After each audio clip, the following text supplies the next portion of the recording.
Mr. President, I rise tonight to join my colleagues in our fight to protect the health and economic security of the American people.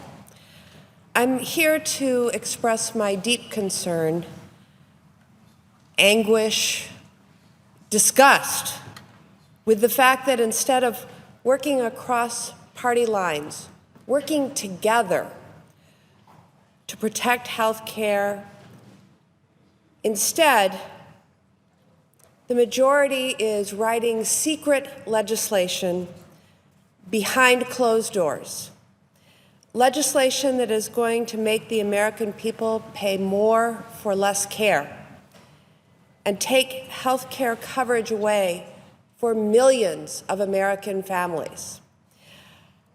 I'm disgusted, Mr. President, because this issue is very personal to me. When I was 9 years old, I got sick. I got really sick. I was hospitalized for 3 months. I eventually recovered, but when it came to health insurance, it was like I had a scarlet letter. My grandparents who raised me couldn't find a policy that would cover me, not from any insurer and not at any price. They had to pay for my health care out of their pockets, and they made incredible sacrifices to do so, all because I was a child who'd been branded with those words, pre-existing condition. No parents or grandparents should have to lie awake at night worried that if their child has an illness or an injury, that they wouldn't have a way to pay to cover their care. No child should have to lie awake at night hearing the whispered tones of their parents downstairs wondering how they might pay the bills to care for an ill child. It's not right, it's not fair, and it's not fundamentally who we are. But that's exactly what people were wondering last night in America. And they will do so again tonight. Families across this country will go to bed anxious, scared, because of the partisan politics happening right here in Washington. The politics that is moving forward with a plan that will make things worse and not better for the American people. This isn't just personal for me.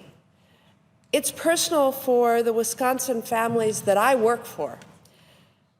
I've listened to them, and I'm here to give them a voice.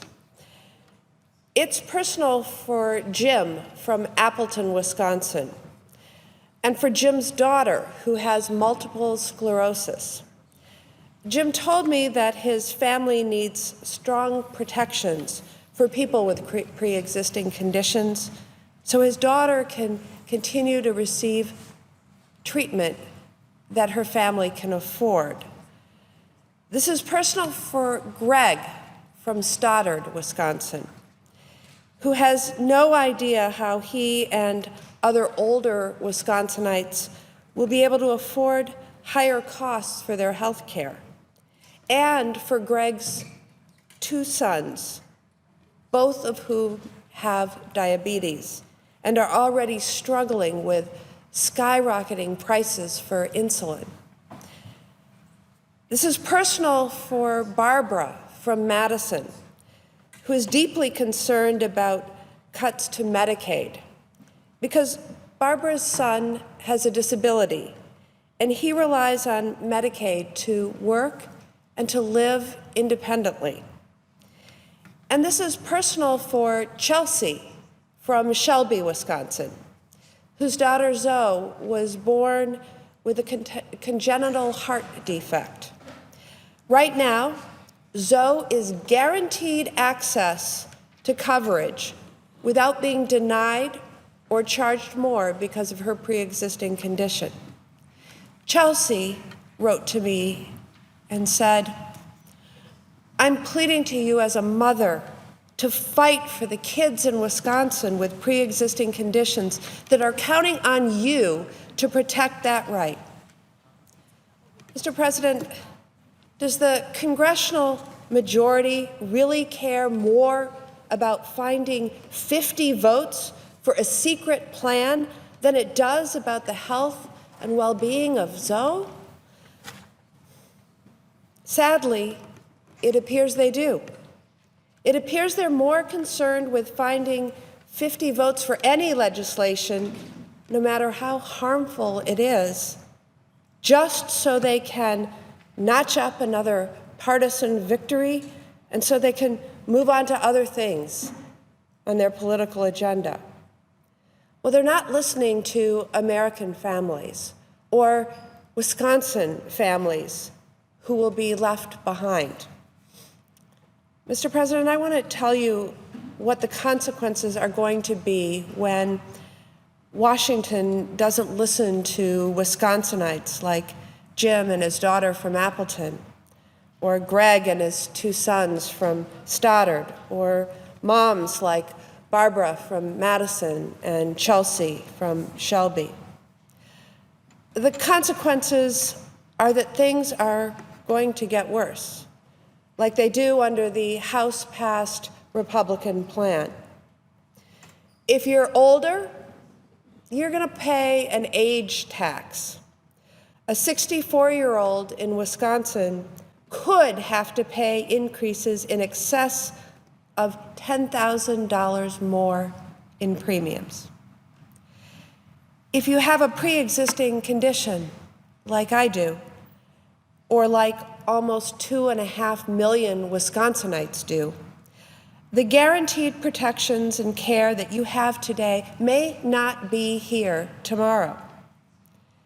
If you live in rural Wisconsin, this plan will only make it harder to access affordable, quality health care.